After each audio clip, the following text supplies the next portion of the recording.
right, so what I wanted to talk about was how to talk to a person who's addicted as a primary care provider primarily, but even a specialist, and how to make that fun. And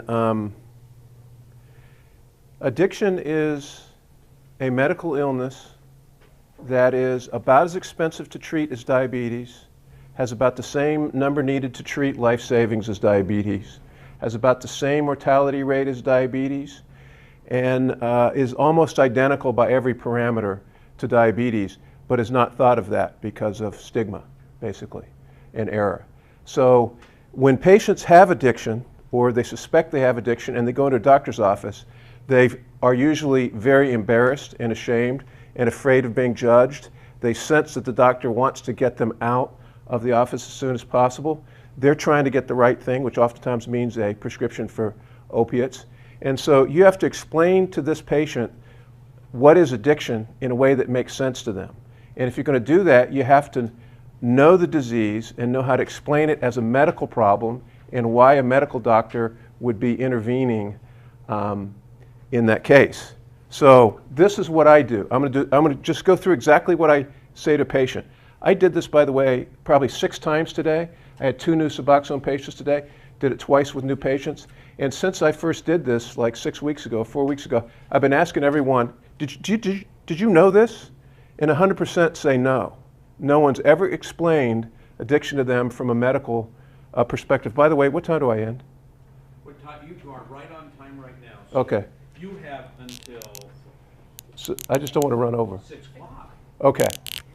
So what I do is I get a pad of paper and I draw for them cartoons of addiction and then give them those pieces of paper when they leave, and I usually write down some references on this piece of paper. So I'm just going to show you what I do. This, by the way, this erases on this wall. This is the brain sliced this way in a human being. There's a small part of the brain right at the base that goes from the ventral tegmental area to the nucleus accumbens, and it's small. It's about the size of the tip of a Bic pen. Very, very small. This is 90% of the biology of addiction occurs in this part of the brain. We know exactly where it is in a human being because if you give a human being an opiate or methamphetamine or alcohol, that part of the brain lights up very strongly. If you give them water, it doesn't. It only lights up to things that are addictive, strongly. It's active all the time. If you look at that part of the brain under a microscope, it looks the same in a rat or a dog or a human being. And that's because that part of the brain hasn't really evolved since we were rats, and it's in the oldest part of the brain. And that's why all mammals get addicted to the exact same drugs. All mammals have the exact same withdrawal symptoms. So we know a lot about addiction because we have great animal models. It's the only psychiatric condition for which there are great medical models. So if you stick a needle in a rat brain and inject alcohol or cocaine or methamphetamine or OxyContin, nothing happens unless you put the needle exactly in that part of the brain. And then if you inject alcohol, the rat will quickly become alcoholic. If you inject methamphetamine, the rat will quickly become a methamphetamine addict. Even if you stick a little silver wire in that part of the brain, the diameter of a human hair, and allow the rat to zap itself with a 9-volt battery, one of the square batteries you just put on the tip of your tongue because it has a little citric taste on it, and allow the rat to zap itself with that by stepping on a pedal, what do you think would happen? Keep doing it until what? Until it dies. It will keep stepping on the pedal till it starves to death. Anything that zaps that part of the brain becomes highly compulsive in all mammals. What species of mammals ever get over addiction spontaneously on their own? Only humans. No other mammal gets over addiction spontaneously on their own, and we'll come back and talk about why that could be, what makes human beings different than mammals. So that part of the brain runs on a chemical dopamine. And I draw this all out for the patient. Dopamine in that part of the brain is kept in balance by the brain. Just like the body likes to keep the oxygen levels the same, your body temperature the same, your glucose level the same, thyroid level the same, it likes to keep all this stuff pretty level, it likes to keep the dopamine level in that part of the brain the same. And if you take OxyContin your dopamine level goes to 200 times normal. Huge factor increase, huge rush of dopamine in that part of the brain. You'd never encounter that in the natural world. No mammal out there in nature, including human beings, has ever had that kind of a change in the chemistry of that part of the brain, naturally. So 200 times normal. And that's how you get high. If you do that very long, because the brain seeks balance, the brain will rewire itself to adapt to the OxyContin, so that after a while, the brain rewires itself to balance out the OxyContin. It literally changes the number of nerve cells, how they're connected, the chemistry of those connections. It grows certain parts of the brain, shrinks other parts of the brain in order to adapt to the OxyContin. And that's how you develop tolerance. Because it takes more OxyContin to imbalance your system now. Now, if you stop the OxyContin,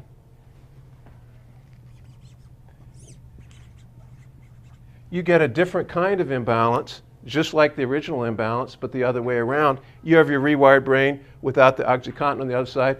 And what does the person feel that as? Withdrawal, exactly. Withdrawal and craving. And craving because the body wants to put the OxyContin back on the other side to balance the chemistry of the brain. By the way, patients all get this. This is a great simple metaphor that all patients get. So what does the average person do once they get in this teeter-totter situation? They start to go high tolerance withdrawal, high tolerance withdrawal, high tolerance withdrawal in this vicious circle till they've got higher and higher levels of all of these kinds of imbalance. They have more and more tolerance, more and more withdrawal, more and more brief highs, and it gets completely out of control. Now, the question is, why don't we stop? Why don't we see what's going on and stop? I mean, if you get a cut on your arm, you'll grab it to hold it instinctively. You'll try to control the problem.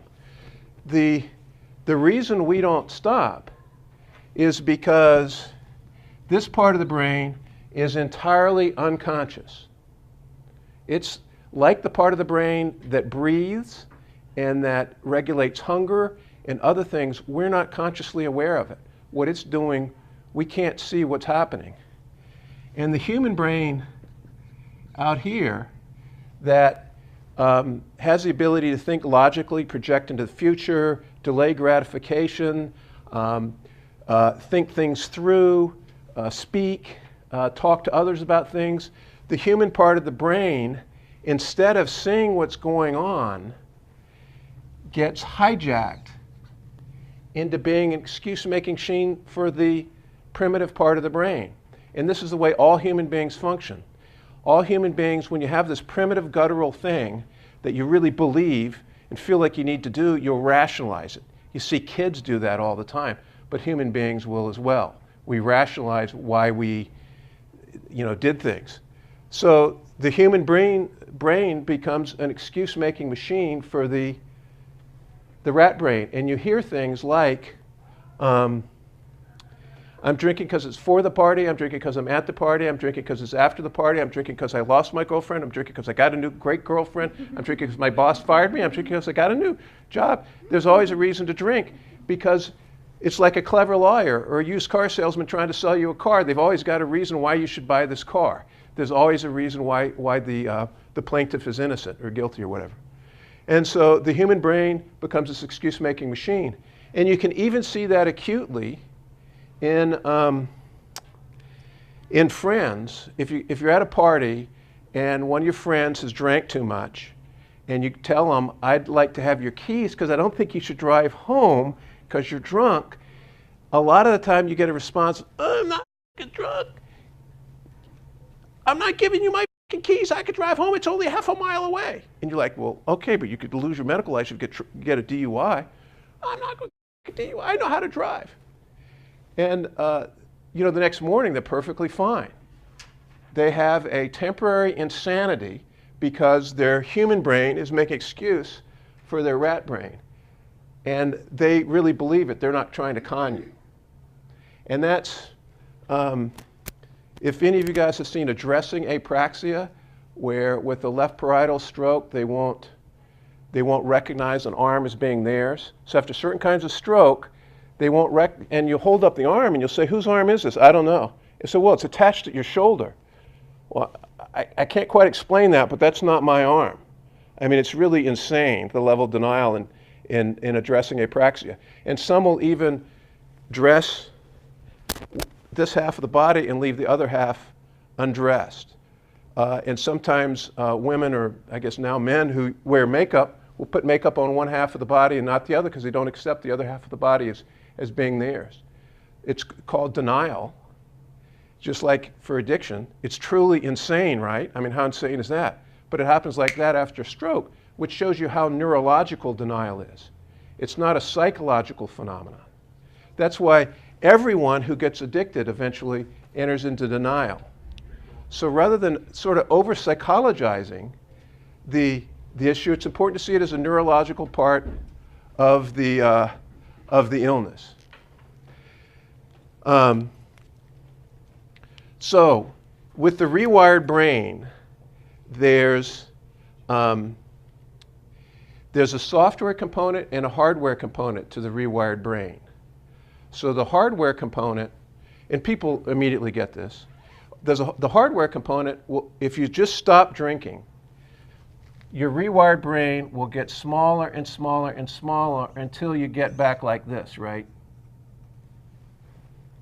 So you have only slightly rewired brain because your brain's rewired itself back to normal because it seeks balance. So it knows if you're not going to put the OxyContin on the other side, I will rewire myself back to normal. Well, because there's a software and a hardware component to that, the hardware component goes back to normal. The software component is like an app on your cell phone or an application on your computer. You can reboot it at any time. So, and you reboot it by consuming the drug again or by having a trigger. So you will immediately, if you take OxyContin again, you will immediately reboot your rewired brain and put yourself back in the same, which is why people tend to, when they relapse, they just go full bore. They go back into relapse usually instead of recognizing what they're doing because of that rewired brain. The other thing is a trigger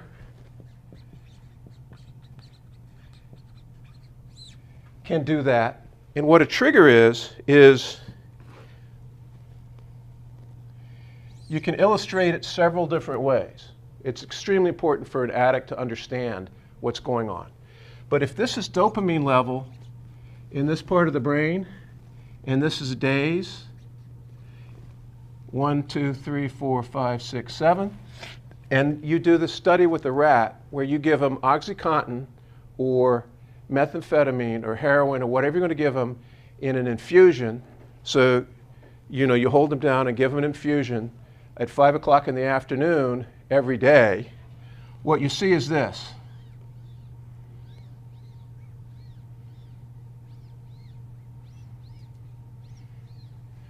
Your level of dopamine goes to 200 times normal every day for 6 days. And then on the 7th day, instead of OxyContin or methamphetamine, you give them sugar water. What happens? What would you guess happens? Same thing. Still goes up. Exactly. To 100 times normal. Nothing you'd ever see in the natural world in a mammal. You have just trained your brain in 6 days with a single infusion to respond to a placebo, essentially, so powerfully that you change the dopamine level in the brain in a way that you'd never ever see in a natural state. I mean, it's really an amazing thing. So, things that remind you or give you the expectation that you're going to get the drug will also trigger craving, will also trigger problems in not using. So you don't have to worry not so much just about the drug. You have to worry about anything that will trigger you into a biological memory of the drug. And that's what, in AA, they say you have to avoid people, places, and things that reminded you of the alcohol. That is why, is because it's a biological reason. The other way to think of this is experiment, is that if you take a rat and you give them OxyContin every day, several times a day, and you put him in a red cage, give him the OxyContin, put him back in his regular cage. Put him in a red cage, give him the OxyContin, put him back in a red cage. You keep doing that for a while, pretty soon you'll get a really OxyContin addicted rat. If they stop the OxyContin, they'll go into withdrawal. They'll have all the same withdrawal symptoms as a person. If you then detox that rat, no opiates for a year, which is a long time in human life, no opiates for a year, it's acting like a normal rat, it's fine, and it's going around, and you put it back in a red cage, what do you think happens? Yeah, it goes into withdrawal or gets very high. The hair stands on end, blood pressure goes up, heart rate goes up, it'll run around the cage. Some have even been reported to have seizures just from being in the red cage, because it associates the red cage so strongly on a permanent basis with the OxyContin that it will change its chemistry as a result of being in that cage. Very weird. But very reliably demonstrated, because we have animal models of addiction. So addicts, you have to live, when I'm saying an addict, I'll say you have to live with abstinence from this drug. We'll come back to buprenorphine, the advantage of buprenorphine, and you have to live with triggers that are going to be a problem in your life. So if it's a buprenorphine patient, what I'll say is, this is a little bit of a metaphor. There's a little less science to this. It's just a useful metaphor. Is that your rewired brain is keeping you imbalanced, right? If you try to put a painkiller on the other side, it will, you cannot do that very successfully and feel normal. I'm going a little bit out of order here, but so forgive me. But so the goal is to put buprenorphine across from the rewired brain so it feels balanced, and as long as it's balanced, it'll feel normal. And then slowly taper down on the buprenorphine, giving the brain a chance to rewire itself back to normal before you step off, and then you have just a slightly rewired brain. And that's the goal of the buprenorphine. But why can't you do that with a regular opiate? What's the problem with trying to do that with heroin? Or OxyContin or hydrocodone or hydromorphone? The problem with trying to do, and believe me, addicts, by the time they oftentimes come in to see me, have tried everything. They've tried kratom. By the way, how many people know what kratom is? Okay. Oh, good. Excellent. Yeah, great. So it's a leaf that used to be legal from Southeast Asia. Used to be legal here in Oregon. So you used to be able to go in the gas station at LeGrand and buy it. And it's a moderately powerful opiate. You have to be able to stomach a lot of the leaf effect. But in the old days, it's now illegal in Oregon. But you used to be able to. You can buy it on Amazon. Yes, you can buy it on Amazon because a lot of places it's not legal. By the way, do you know how much the wholesale price of heroin is per kilogram? This was just in the New England Journal. I'm not making this up. $85,000 a kilogram. Wholesale price for, do you know what the wholesale price is for a kilogram of fentanyl? $5,000. And fentanyl is, Chuck, you know how many times more potent than? 100 times, something like that. Yeah, exactly. Fantastically more potent. So it's no wonder everything's getting cut with fentanyl now. It's fantastically cheap. And you can order it online. Look at Dr. Drug, Dr.drug, D-R-U-G. It's a China website. I just had a shopping cart that I sent to the Attorney General that I loaded up with fentanyl, parafentanyl. There's like 35 different cogeners of fentanyl, including carfentanil, which is the most dangerous of all. And then pink. Does anyone remember what pink? U447700, whatever it is. It's a synthetic opiate that's very popular. You can get a gram of that for $300. I'm very interested in that one because I've had 2 patients, kids, in Union County die from pink, from this. And after months and months of toxicology, they both came back as being overdosed with pink. So somehow they got it. They could have mailed it. So I had this shopping cart that I could have pushed, and ordered for $160, enough to kill, 300 people. It's going to be a nightmare. Anyway, so buprenorphine is different than regular painkillers. Regular painkillers, you can't balance this out because you have this big effect from the painkiller and that comes out and you crash. This big effect and you come out and you crash.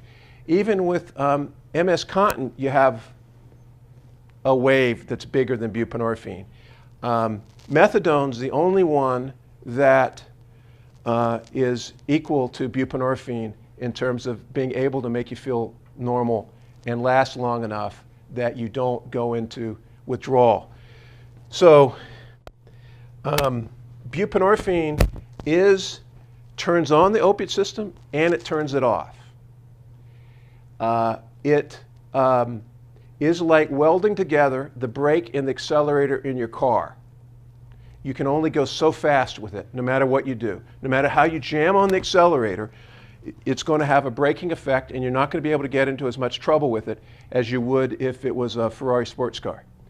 And as a result of that effect, if you look at dose and and dose, hydrocodone goes like this. So do all the agonist analgesics. The higher the dose, the greater the effect until you stop breathing and die. Buprenorphine's dose effect curve goes like this. The more you take, the more of an effect you get to a ceiling effect, and then you can't get any more effect. Because it's a partial agonist antagonist, it turns on the opiate system, it turns off the opiate system. It saturates the brain, opiate receptors, but it is only turning them on slightly. So it doesn't turn it all on the way you could turn it all on with hydrocodone or oxycodone. And because of that effect, what you're doing, if you try to balance your rewired brain, let's use an example with heroin. The heroin pushes down, the rewired pushes down. It's like 2 things on the end of a balance. So it's teeter-tottering like this. Well, how stable is that? It's not very stable. Put a little bit over here, it goes down. You put a little bit here, it goes down. It's not very stable. If you take the same thing with your rewired brain and buprenorphine, because it turns on the system and turns it off, it pushes down and pushes up. It's like grabbing that end of the teeter-totter and holding it steady so that it's much more resistant to fluctuations. This is kind of a metaphor that I made up, but I ran it by some friends of mine who are, neurochemists basically. And they said, well, that's interesting. That kind of makes sense. So I don't think it's completely, off, but it's a very useful metaphor. Patients immediately grasp the potential benefits of buprenorphine over rewired brain, over other opiates for balancing the rewired brain. So the other important neuroanatomy, and opiate addicts who've tried to stop are very interested in this, is there is a part of the brain called the periventricular nucleus, which apparently is so small you can't really see it with the naked eye, but it's a well-established, neuronal unit in the brain, and there's a small projection of neurons to the nucleus accumbens from the periventricular area. This is the part of the brain that causes all opiate symptoms of withdrawal, as bizarre as that sounds. So we know that because a very clever psychiatrist, one of the really psychiatric scientists, So there's a technique that this guy developed a few years ago, who you can introduce a protein into certain, or a gene producing a protein into a certain part of the brain, produce a protein that, when exposed to light, changes its conformation, and as a result shuts off the sodium and calcium channels in that part of the brain, so that that part of the brain basically doesn't function, right? So he introduced that because he's wondering what the heck that was doing, because he's interested in addiction. So, and he knew it went to the nucleus accumbens, so he's thinking, wonder what that is. So he did an optogenetic experiment, where he put that protein in that part of the brain and put a little fiber optic cable into that part of the brain, the diameter of a human hair, so he could expose it to light by switching on a switch. And then he got a bunch of OxyContin or opiate addicted, I don't know what he used, morphine, to get a bunch of rats addicted to opiates. And then he stopped it. They all went into withdrawal, same symptoms as a human being. He flipped the light switch to see what might happen. What do you think happened? All the symptoms went away. Exactly, just like that. All the symptoms of opiate withdrawal stopped immediately as a result of this one intervention. I mean, the diarrhea stopped, the anxiety stopped, the piloerection stopped, all the symptoms of opiate withdrawal stopped. And he's like, And he turns the switch off again, starts right back up. Turn the switch on again, went right back off. That part of the brain is necessary and sufficient for opiate withdrawal. There may be other things going on. And this was just discovered last fall. But I love telling addicts that, because they're all completely interested in it and mesmerized by the idea that it is such a medical problem that is so simple. And of course, they all ask, can you cut that out? But what that shows is that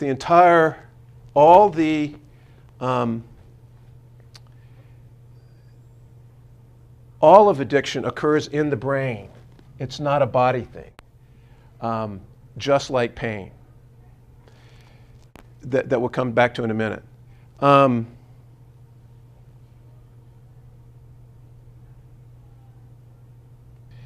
If you have the teeter-totter of balance in your body, and I'm just using this as a general term, and you have pain, that's an imbalance in the body. The body doesn't like that kind of imbalance. So it will, this is exactly what I tell patients. So your body will gradually rewire that pain back, not completely away, but in a way that will re-establish balance in the brain. So that if in the old days you just keep going, you keep moving, if there's an acute injury, you repair it, obviously. If it's a broken leg, you put a cast on it, you're not stupid. But otherwise, just keep going, your brain will rewire itself back to seek balance, because the body always seeks balance. Now, what happens if you instead balance that pain with heroin? It feels good because you've got balance. But what happens to the pain? It stays large. And so your brain does not rewire itself back to a smaller level of pain. So you're actually interfering with your brain dealing with pain in the long run by being on it. And what happens is, if you're trying, with heroin in particular, but other opiates as well, if you overshoot and use more heroin than you need for balance, which is easy to do, especially with heroin, then what happens to the pain? Your brain wants to rewire in more pain to balance your heroin. So just like heroin will balance your pain, pain will balance your heroin, which is why a lot of people, it's amazing how many people get on opiates for recreational use and then start to hurt everywhere. They're like, they're wiring pain into their brain because of the opiate. And that once you've got this is not very stable. But the goal is to slowly taper down on the heroin, giving your brain a chance to rewire its pain back towards normal. And my hope is that this is useful as a way of explaining why opiates is not a good long-term answer for that. And by the way, because psychiatric issues are so common in addicts, the same thing is true for anxiety. So if you have a lot of anxiety,